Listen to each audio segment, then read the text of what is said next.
आप देख रहे हैं प्राइम टीवी। मैं हूं आपके साथ सपना सिंह। वक्त हो चुका उत्तर प्रदेश की खबरों का। मुख्यमंत्री योगी आदित्यनाथ का दिल्ली दौरा। आज शाम 5 बजे दिल्ली पहुंचेंगे सीएम योगी आदित्यनाथ। इसी के साथ नतीजों के बाद सीएम योगी का पहला दिल्ली दौरा। कल बीजेपी संसदीय दल की दिल्ली में बैठक होगी। बैठक में शामिल होने दिल्ली पहुंचेंगे मुख्यमंत्री योगी आदित्यनाथ। आज शाम 5 बजे दिल्ली पहुंचेंगे सीएम योगी आदित्यनाथ। सीएम योगी का पहला दिल्ली दौरा। नतीजों के बाद कल बीजेपी संसदीय दल की बैठक में शामिल होंगे सीएम योगी आदित्यनाथ।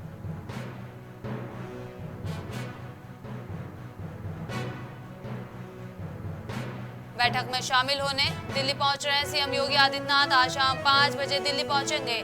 नतीजों के बाद सीएम योगी का पहला दिल्ली दौरा। कल बीजेपी संसदीय दल की दिल्ली में बैठक होगी जिसमें सीएम योगी शामिल होंगे। ज्यादा जानकारी के लिए हमारे सहयोगी अनुराग त्रिपाठी फोन लाइन पर हमारे साथ जुड़ चुके हैं।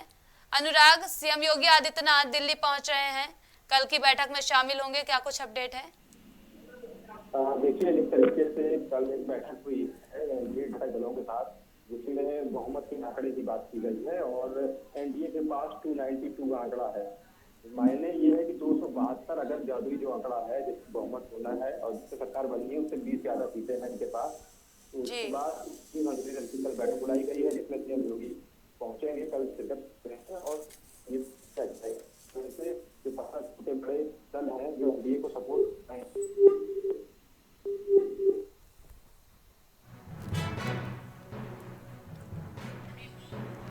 मुख्यमंत्री योगी आदित्यनाथ का आज दिल्ली दौरा। शाम 5 बजे दिल्ली पहुंचेंगे। बैठक में शामिल होने के लिए दिल्ली पहुंच रहे हैं सीएम योगी आदित्यनाथ। नतीजों के बाद सीएम योगी का पहला दिल्ली दौरा। कल बीजेपी संसदीय दल की बैठक में शामिल होंगे सीएम योगी आदित्यनाथ। बैठक में शामिल होने के लिए दिल्ली पहुंच रहे हैं सीएम योगी आदित्यनाथ। नतीजों के बाद सीएम योगी का दिल्ली दौरा है।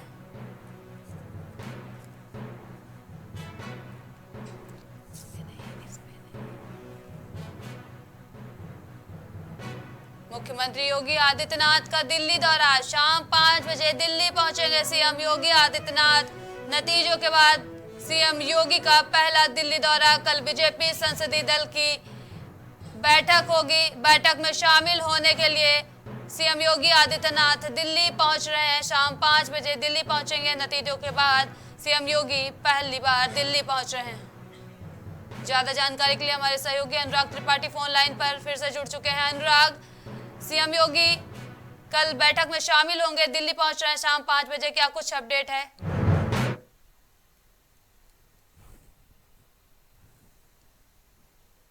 जो बीजेपी प्रदेश अध्यक्ष हैं भूपेंद्र चौधरी, उनको भी बुलाया गया है और उनसे जो बीजेपी में खस्ता हाल हुई उत्तर प्रदेश में उसको लेकर बातचीत की जानी है। तो ये साफ तौर पर दिखाई देता है कि कहीं ना कहीं जो अब ये तय किया जाना है कि कहाँ पर गलतियां हुई, कहाँ बीजेपी चूक गई।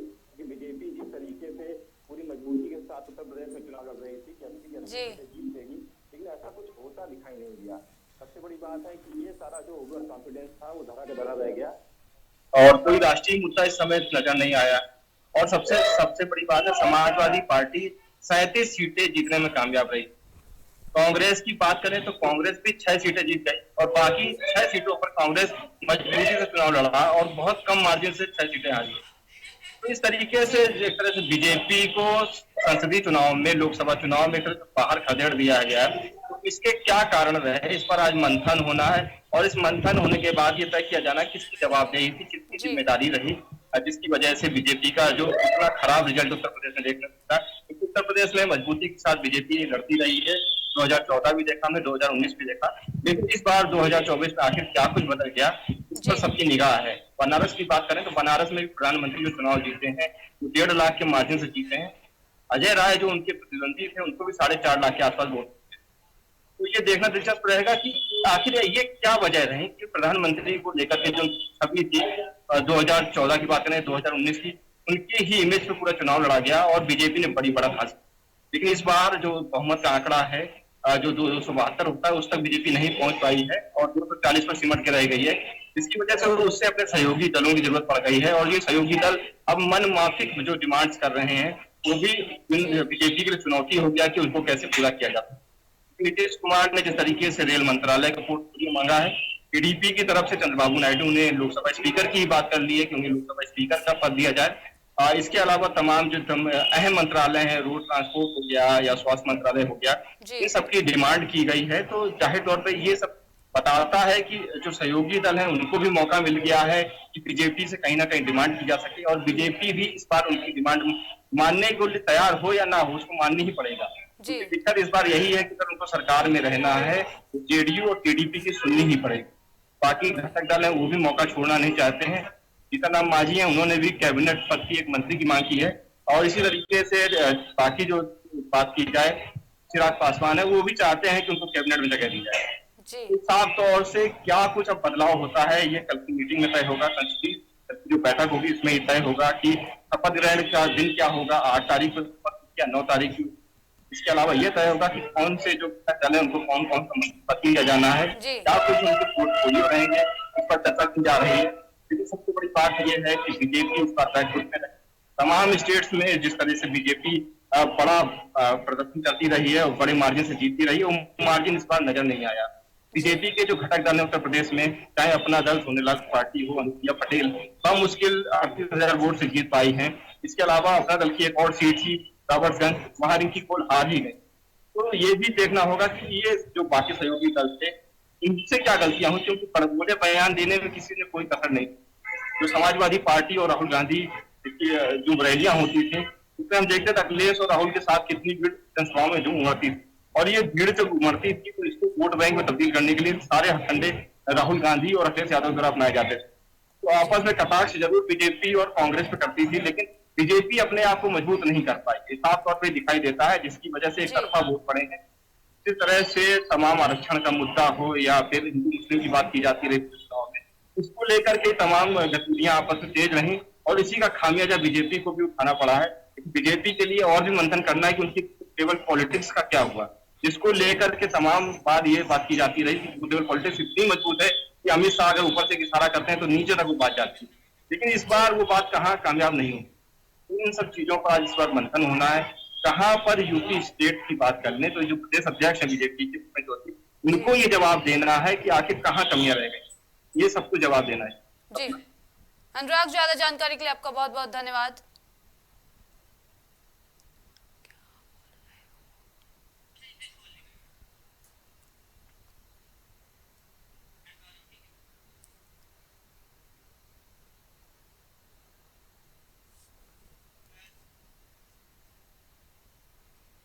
देश में एक बार फिर से एनडीए सरकार बनने में सिर्फ 2 दिन बाकी बचे हैं। 8 जून को केंद्र की नई सरकार का शपथ ग्रहण समारोह दिल्ली में आयोजित होगा, जिसमें पीएम मोदी एक बार फिर से प्रधानमंत्री बन सकते हैं। मोदी सरकार 3.0 के लिए तैयारियां शुरू हो गई हैं। बुधवार शाम हुई एनडीए की बैठक में पीएम नरेंद्र मोदी को सर्वसम्मानित से अपना नेता चुना गया है और 8 जून को देश में एक बार फिर से एनडीए की सरकार बनने जा रही है।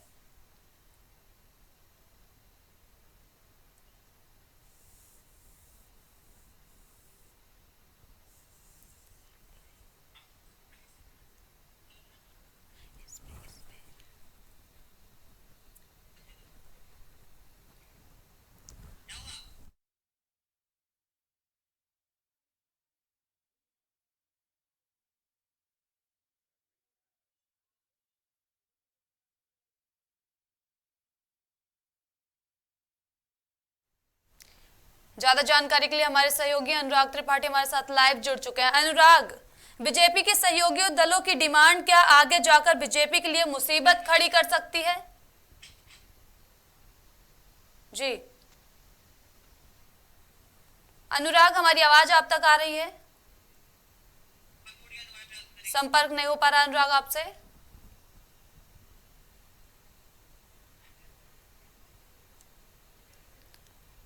आपको बता दें, देश में एक बार फिर से एनडीए सरकार बनने में सिर्फ 2 दिन बचे हैं। 8 जून को केंद्र की नई सरकार का शपथ ग्रहण समारोह दिल्ली में आयोजित होगा, जिसमें पीएम मोदी एक बार फिर से प्रधानमंत्री बन सकते हैं।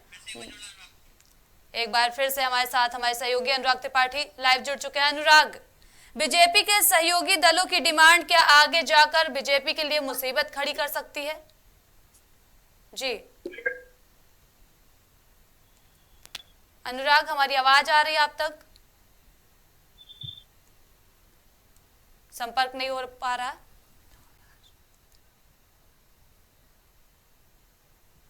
बुधवार शाम एनडीए की बैठक में पीएम नरेंद्र मोदी को सर्वसम्मानित से अपना नेता चुना गया है और 8 जून को देश में एक बार फिर से एनडीए की सरकार बनने जा रही है। बता दें कि राष्ट्रपति भवन में शपथ ग्रहण समारोह हो सकता है। लगातार तीसरी बार नरेंद्र मोदी प्रधानमंत्री बनने जा रहे हैं।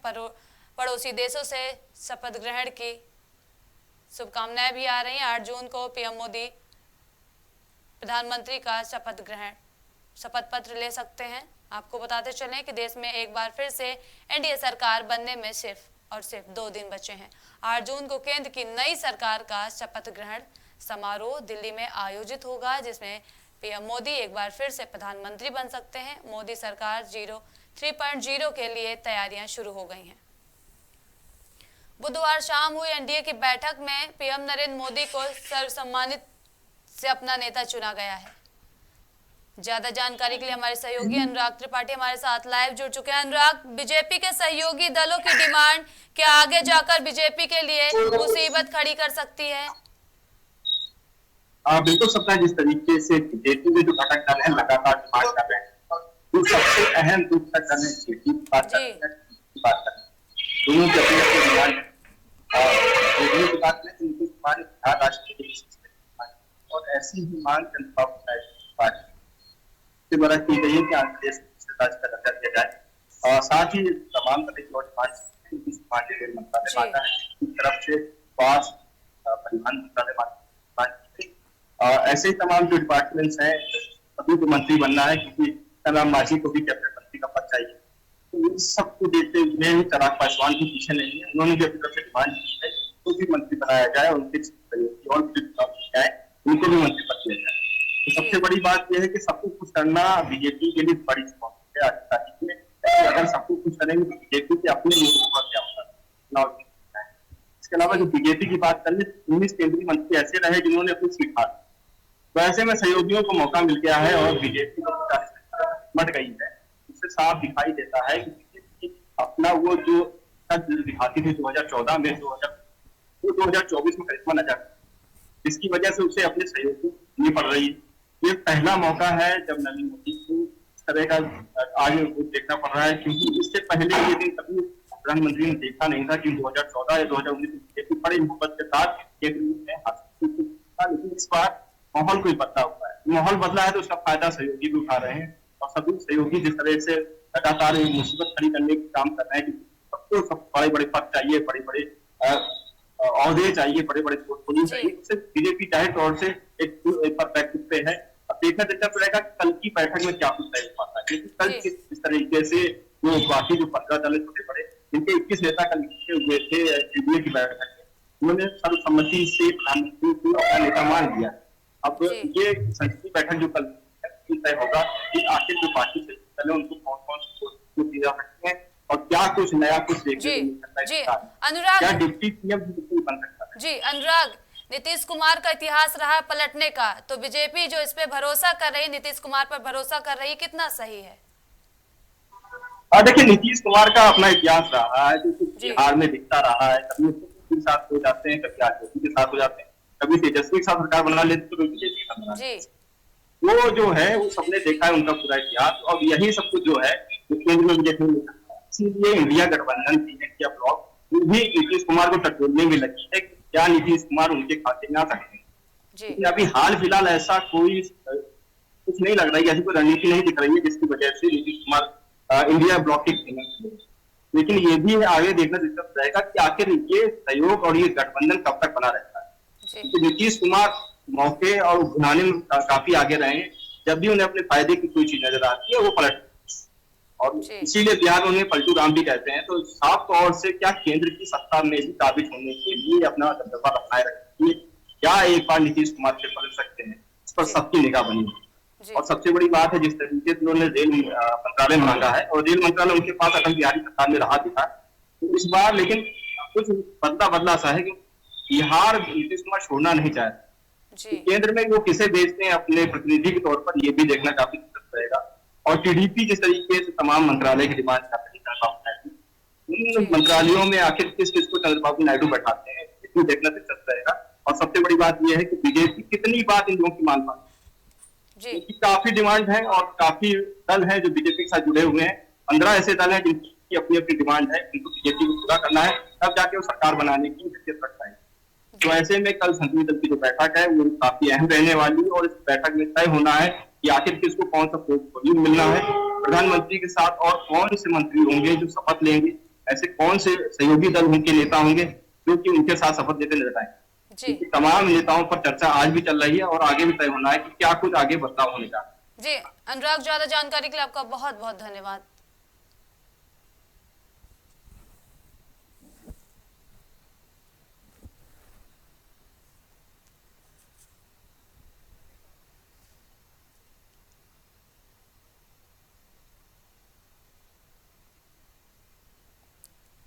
आपको बता दें कि प्रधानमंत्री मोदी तीसरी बार प्रधानमंत्री बनने जा रहे हैं।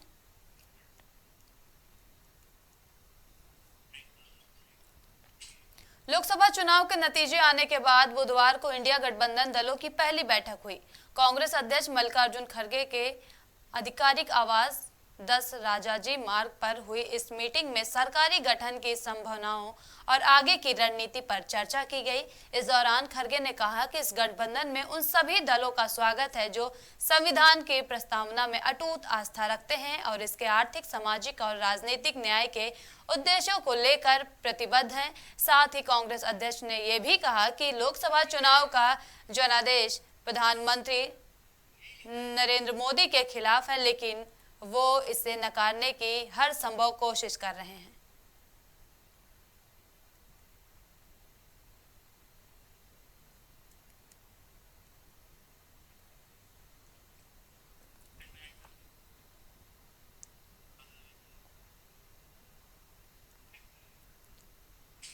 लोकसभा चुनाव 2024 के दौरान राम मंदिर को एक मुद्दा बनाने वाली बीजेपी फैजाबाद की सीट हार गई।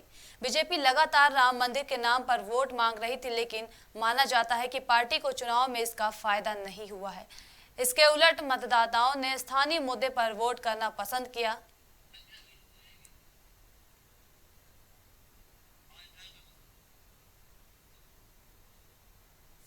राम की नगरी में बीजेपी की हार हो गई।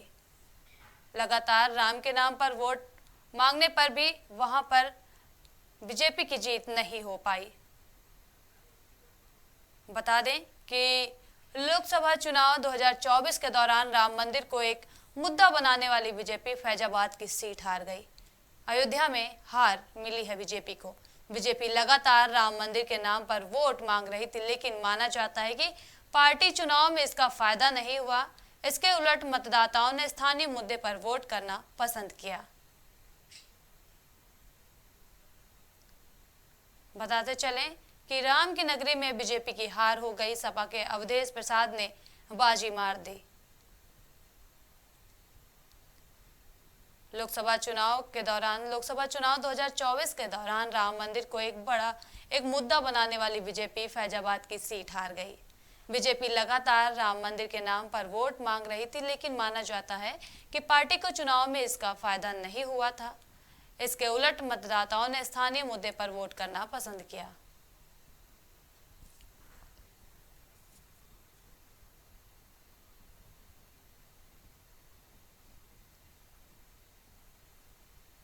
बताया जा रहा है, आपको बताते चलें कि अयोध्या में बीजेपी को करारी हार मिली है। वहीं विपक्षी नेता सपा नेता ने काफी भारी मतों से जीत हासिल की है। 2024 के लोकसभा चुनाव के दौरान राम मंदिर को एक मुद्दा बनाया गया। राम मंदिर को मुद्दा बनाने वाली बीजेपी फैजाबाद की सीट हार गई। बीजेपी लगातार राम मंदिर के नाम पर वोट मांग रही थी, लेकिन माना जाता है कि पार्टी को चुनाव में इसका फायदा नहीं हुआ। इसके उलट मतदाताओं ने स्थानीय मुद्दे पर वोट करना पसंद किया।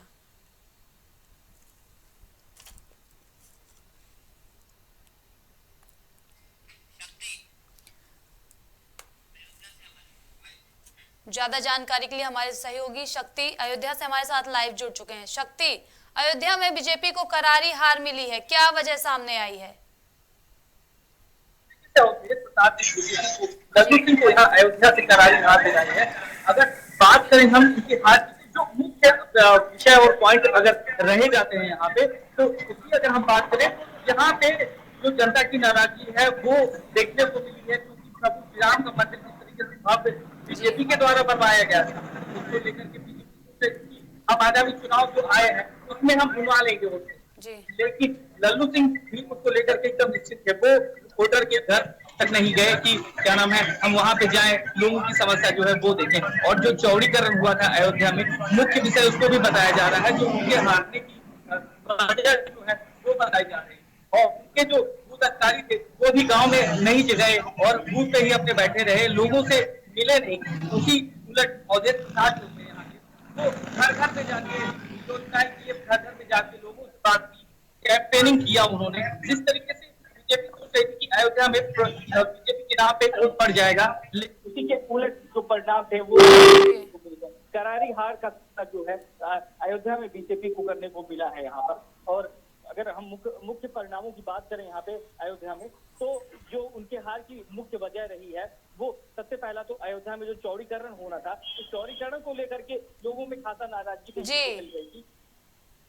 और यहाँ पर लोग जो थे उनके जो बूथ अध्यक्ष थे या फिर उनके जो पार्टी के लोग थे वो लोगों तक जन के पास में नहीं गए, उनकी समस्याओं को नहीं सुनी। इसकी भी नाराजगी जो है उनको देखने को मिली, उसका खामियाजा जो है उनको भुगतने को मिला। अब ये देखना है कि अवधेश प्रसाद जो है वो क्या करेंगे अयोध्या में। कुछ बात की थी तो उसमें उन्होंने कहा था जो बीजेपी ने गतिविधि फैलाई है पहले तो उसको साफ करेंगे, उसके बाद ही कोई कार्य जो है वो आगे तक किया जाएगा। जी शक्ति, अवधेश प्रसाद ने कहा कि प्रधानमंत्री खुद यहां से चुनाव लड़ना चाहते थे, लेकिन जब उन्हें पता चला कि विपक्षी का नेता जमीनी है और ईमानदार है, इस वजह से प्रधानमंत्री मोदी पीछे हट गए, यहां से चुनाव नहीं लड़े। जी, प्रधानमंत्री मोदी का पूरा बना था अयोध्या में, जिस तरीके से राम मंदिर का निर्माण इसीलिए पहले ही करवा दिया गया। उनको बीजेपी का जो वोटर्स है वो प्रभु श्री राम के नाम पे, और भी जहाँ भी दिल्ली में अगर दिल्ली की बात करें तो वहाँ पे जो जीत मिली है प्रभु श्री राम के मंदिर के नाम पर मिली, लेकिन अयोध्या में उनको ऐसी करारी हार का सामना करना पड़ा, ये उनको बिल्कुल भी एकदम पता नहीं था। एक दिन पहले ही जो अवधेश प्रसाद थे वो क्या नाम है यहाँ पे मीटिंग करते हैं और पत्रकारों को बुलाते हैं, प्रेस कॉन्फ्रेंस किया जाता है, उसी दिन वो फाइनल कर देते हैं कि हमारी जो सरकार है वो बहुमत से आ रही है। तो उनको इस तरीके का आंकड़ा जो है वो पहले से देखने को मिल रहा था कि यहाँ पे जो क्या नाम है सपा है वो बहुत अच्छे वोटरों से जीत रही है। तो यहाँ की जनता भी है, अगर हम उनसे बात करें कि जो मुख्य कारण रहे यहाँ पे बीजेपी की हार, वो क्या है, क्या मुख्य कारण रहे जो बीजेपी यहाँ अयोध्या से हार गई? यहाँ का मुख्य कारण ये है कि जो यहाँ के माननीय सांसद लल्लू सिंह थे तो जनता के बीच में वोट मांगने नहीं आए।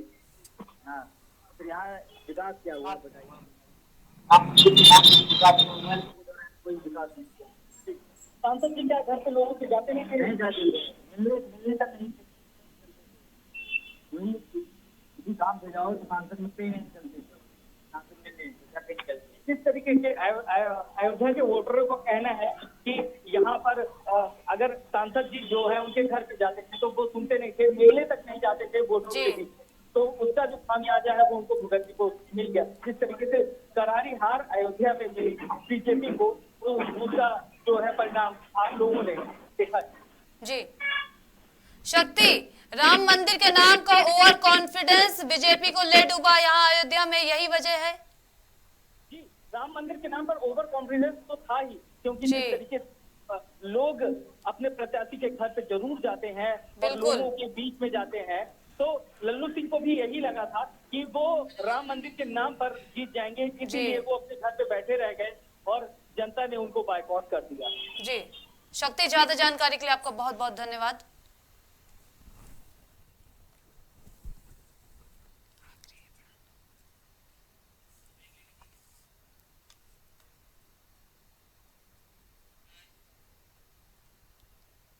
रुकते हैं छोटे से ब्रेक के लिए, तब तक आप बने रहिए प्राइम टीवी के साथ। बच्चों के उज्जवल भविष्य के लिए चुने आदर्श जनता विद्यालय, गोला कस्ता रोड, उमरपुर, लखीमपुर खीरी। एडमिशन के लिए आज ही संपर्क करें। शिक्षा जीवन सार्थक करता यही मंत्र है मूल्य। शिक्षा की ही ज्योति जलाता बाल मंदिर हाई स्कूल।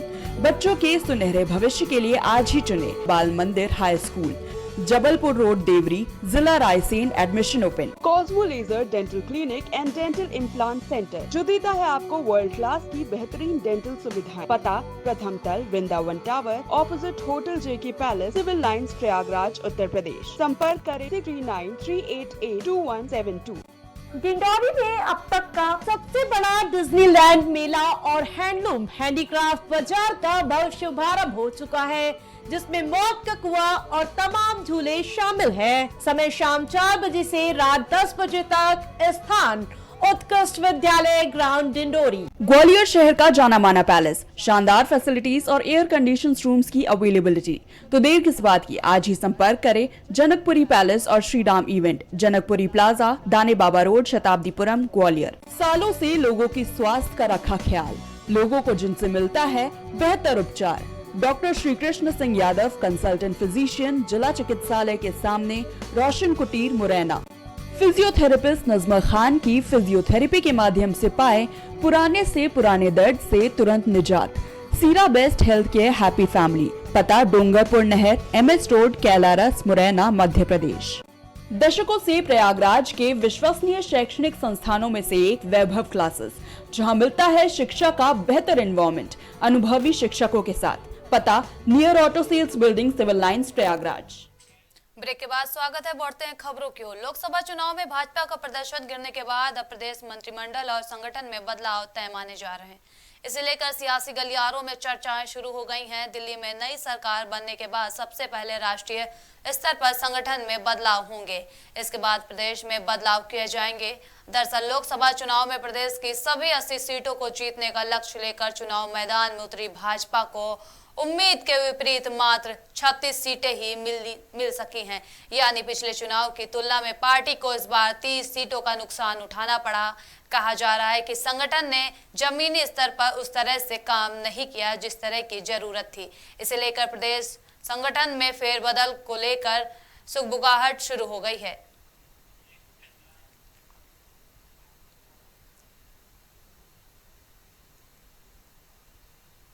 इटावा के Bijauli Urmila palace marriage home में एक युवक ने फांसी लगाकर आत्महत्या कर ली है। बताया जा रहा है कि मृतक की उम्र 19 साल की है, जो करीब 2.5 वर्षों से मैरिज होम में काम करता था। बेटे की अचानक आत्महत्या करने से परिजनों ने मैरिज होम के मालिक और कर्मचारियों पर हत्या का आरोप लगाया है। फिलहाल पुलिस शव को कब्जे में लेकर पोस्टमार्टम के लिए भेज दिया और जांच में जुटी हुई है। हाँ, मेरा बेटा था योगेंद्र। कितनी उम्र होगी? 18 साल। क्या घटना हुई यहाँ?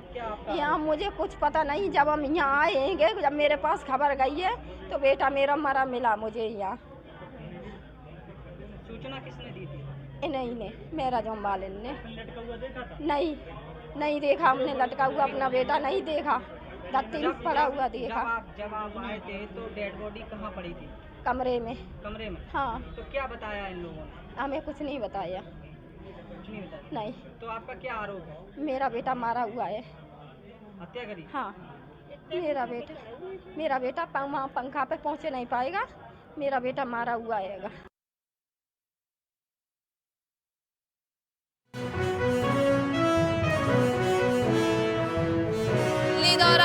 मुख्यमंत्री योगी आदित्यनाथ दिल्ली पहुंचेंगे। शाम 5 बजे दिल्ली पहुंचेंगे सीएम योगी आदित्यनाथ।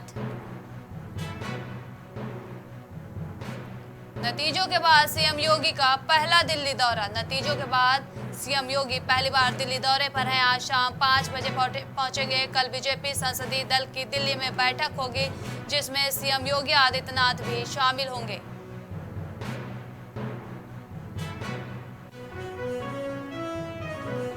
दिल्ली एनडीए 3.0 में सहयोगियों की डिमांड हाई हुई है। चंद्रबाबू नायडू ने आंध्र प्रदेश के लिए मांगा है विशेष पैकेज। टीडीपी की जल शक्ति सड़क परिवहन की डिमांड। ग्रामीण विकास स्वास्थ्य मंत्रालय की भी डिमांड है। नीतीश ने रेल मंत्रालय की डिमांड की है। जीतन राम मांझी ने कैबिनेट मंत्री का दर्जा मांग लिया है। हमीरपुर सुमेरपुर इलाके में चोरों का आतंक लगातार जारी है। घर के बाहर खड़ी बाइक चोरी सीसीटीवी में वायरल हुई है। घर के बाहर खड़ी बाइक को चोर उठा ले गए। सुमेरपुर के फरहान टावर मोहाल का ये पूरा मामला बताया जा रहा है, जहां चोरी की घटना को अंजाम दिया गया।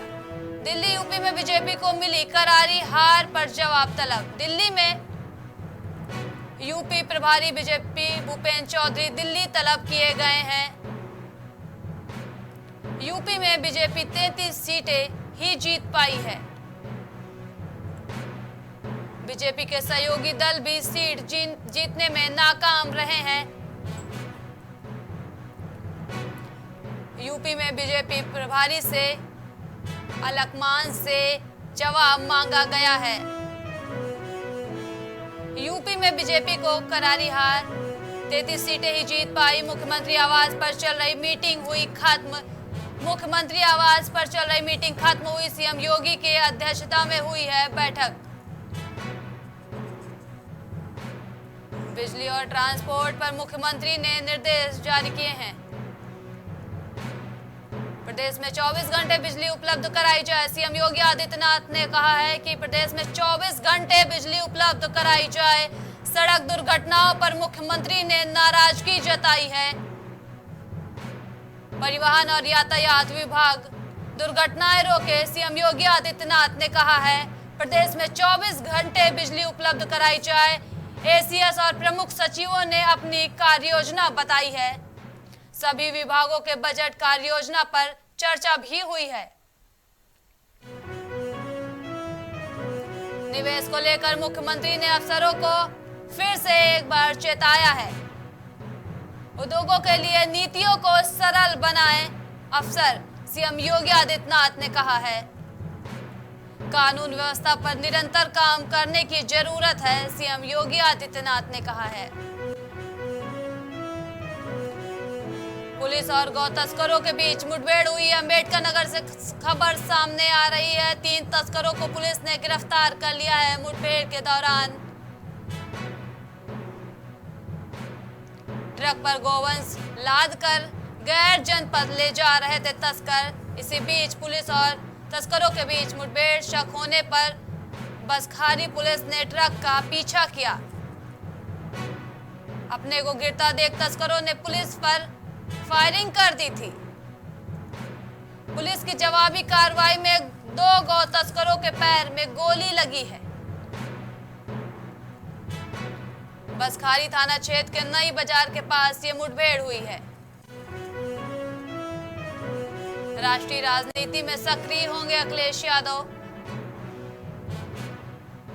विधानसभा से दे सकते हैं अखिलेश यादव इस्तीफा।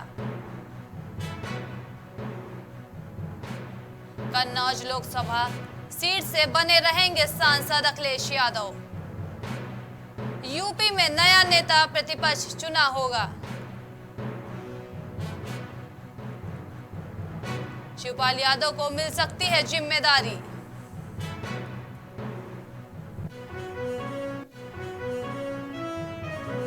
अंबेडकर नगर में फिर शुरू होगा ध्वस्तीकरण अभियान। अंबेडकर कुकरैल रिवर फ्रंट के लिए 2 एसटीपी नए बनाए जाएंगे। अकबर नगर में प्रस्तावित एसटीपी की क्षमता बढ़ेगी।